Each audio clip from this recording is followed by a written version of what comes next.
اتنی بدتمیزی کہ مغیرہ ابن شعبہ حضرت معاویہ کے خلاف کوئی ایسا شخص جو اپنے آپ کو اہل سنت والجماعت کہتا ہو اتنی بدتمیزی نہیں کر سکتا. وہ اس نے بڑی جرت کی ہے کہ میں حضرت علی کے دور میں ہوتا تو حضرت معاویہ اور مغیرہ ابن شعبہ کے خلاف تلوار اٹھاتا. خدا کی قسم یہ بہت بڑی گستاخی ہے. یہ ایسے ہی ہے جیسے کوئی کہے کہ میں اپنے باپ کے ساتھ ہوتا تو میں اپنی ماں پر ہاتھ اٹھاتا. ماں کو کتنا غصہ آئے گا, اس کی باقی بچوں کو کتنا غصہ آئے گا. اور اب بکواس کیا کر رہا ہے کہ میں حضرت علی کی فوج میں ہوتا تو حضرت معاویہ اور مغیرہ ابن شعبہ کے خلاف تلوار اٹھاتا. معاذ اللہ. میرے بھائی, اگر ہم نے اس ملک میں صحابہ کرام کا دفاع نہیں کیا, یہ ٹچے اٹھتے رہیں گے اور بکواس کرتے رہیں گے. آہستہ آہستہ لوگوں کے دلوں سے اسلاف کی محبت اور عقیدت ختم. ہر ٹچا اٹھے گا, اعتراض کرنا شروع کرے گا. اب میں آپ کے بزرگوں کے حوالے حضرت معاویہ رضی اللہ تعالیٰ عنہ کے حوالے سے پیش کروں گا, اور یہ بھی پیپر میں آؤٹ کرتا ہوں. آپ نے آ کر اپنے بزرگوں کا دفاع کرنا ہے کہ وہ کس لیول کے اوپر فتوے دے کر گئے ہیں. جو آپ کلیم کرتے ہیں لیکن چھپاتے ہیں, وہ آپ بیان نہیں کر سکتے پبلک کے سامنے. میں آپ کی پبلک کو بتاؤں گا. سب سے پہلے امام ابو حنیفہ رحمہ اللہ تعالی کے مناقب کے اوپر جو کتاب لکھی گئی, اردو میں بھی اس کا کافی سارا حصہ آ چکے ہیں, ہم دونوں انشاءاللہ ریفرنسز لگا دیں گے. انہوں نے اپنے شاگردوں سے فرمایا کہ جانتے ہو کہ اہل شام ہم سے کیوں بغض رکھتے ہیں؟ تو شاگردوں نے کہا معلوم نہیں. تو انہوں نے فرمایا اس لیے کہ ہمارا یہ عقیدہ ہے کہ اگر ہم حضرت علی رضی اللہ تعالیٰ عنہ کے زمانے میں ہوتے تو حضرت معاویہ ابن سفیان رضی اللہ تعالیٰ عنہ کے خلاف حضرت علی کی حمایت میں قتال کرتے, جنگ لڑتے. ظاہر قرآن کا حکم پورا کرتے. سورہ الحجرات کی آیت نمبر 9 ہے کہ جب مسلمانوں کا کوئی گروہ باغی ہو جائے تو اس کے خلاف قتال کرو یہاں تک کہ وہ توبہ پر آمادہ ہو جائے. تو اس کے تحت سیدنا علی کے ساتھ مل کر, ہم خلیفہ راشد کے ساتھ مل کر باغی جماعت کے خلاف قتال کرتے. یہ حضرت امام ابو حنیفہ رحمۃ اللہ علیہ کا فتویٰ ہے. اب مجھے ان کے اوپر بھی گستاخی کا کوئی فتویٰ چاہیے, آپ کی جرت نہیں ہوگی کیونکہ آپ کو پتا ہے کہ انہوں نے بات ٹھیک کی ہے. خدا کی قسم یہ بہت بڑی گستاخی ہے. دوسرا ریفرنس, امام ابو حنیفہ رحمۃ اللہ علیہ کے بعد پوری حنفیت کی دنیا میں چند بڑے جو نام ہیں ان میں ٹاپ آف دا لسٹ جو بندہ ہے وہ ہے علامہ بدر الدین عینی. 855 ہجری میں فوت ہوئے ہیں, اور انہوں نے بخاری کی شرح لکھی ہے عمدۃ القاری.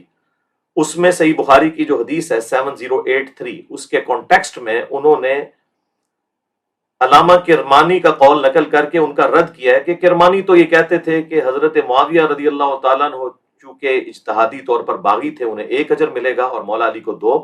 تو وہ کہتے ہیں میں یہ کہتا ہوں کہ جب حضرت معاویہ رضی اللہ تعالیٰ عنہ کو حدیث عمار کا پتہ چل گیا تھا اور سیدنا عمار جنگ صفین میں شہید ہو گئے, اس کے بعد آپ یہ کیسے کہہ سکتے ہیں کہ ان کی غلطی اجتہادی تھی, اور انہیں کیسے آپ اجر کی بشارت سنا رہے ہیں؟ خدا کی قسم یہ بہت بڑی گستاخی ہے. یہ بدر الدین عینی لکھ رہے ہیں, اور پھر کنکلوڈ کرتے ہوئے وہ کہتے ہیں کیا حضرت معاویہ اس بات پر راضی نہیں ہے کہ انہیں اللہ قیامت کے دن برابر ہی چھوڑ دے بجائے اس کے کہ انہیں 1 اجر بھی دیا جائے؟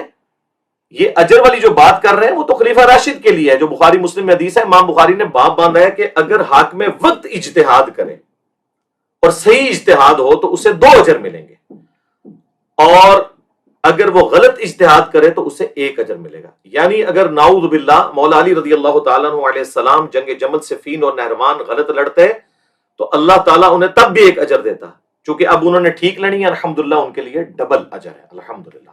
تو یہ دوسرا ریفرنس ہو گیا.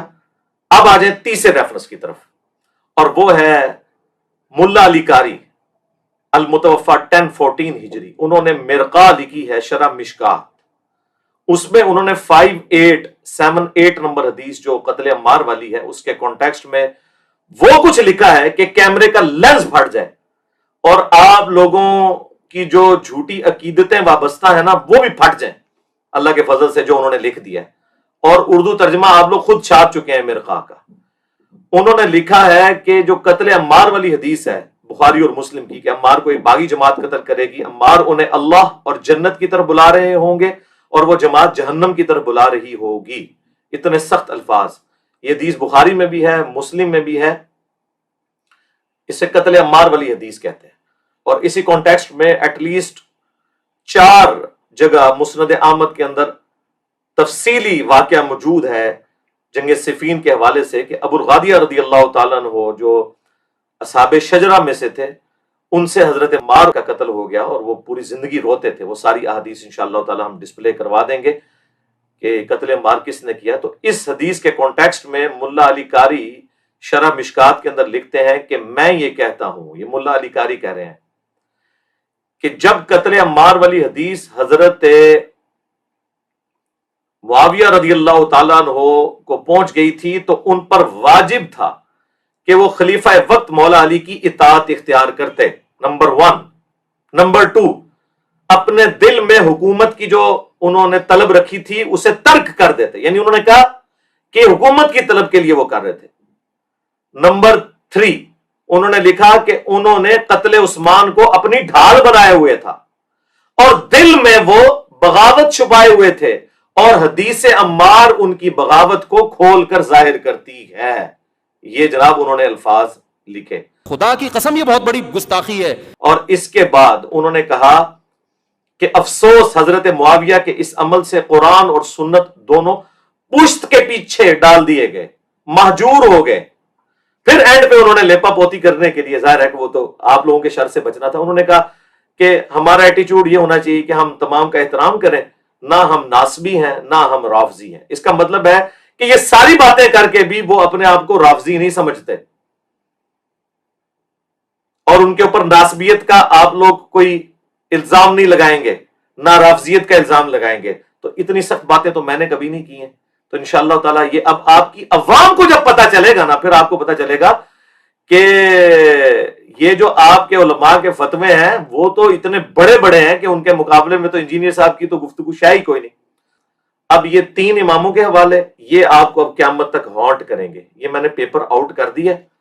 آپ اس وقت مل کے وہابیوں کے ساتھ، بریلویوں کے ساتھ، شکر ہے میری وجہ سے اتحاد امت تو آپ کا ہو گیا ہے، تو انشاءاللہ تعالیٰ اس وقت جو آپ کچھ کر رہے ہیں وہ آپ کے انشاءاللہ گلے خود پڑے گا۔ ٹھیک ہے جی، فی مان اللہ۔ ٹائم قیامت تک ہے، بول وہی جو حق ہے، ٹائم قیامت تک ہے۔ الحمدللہ۔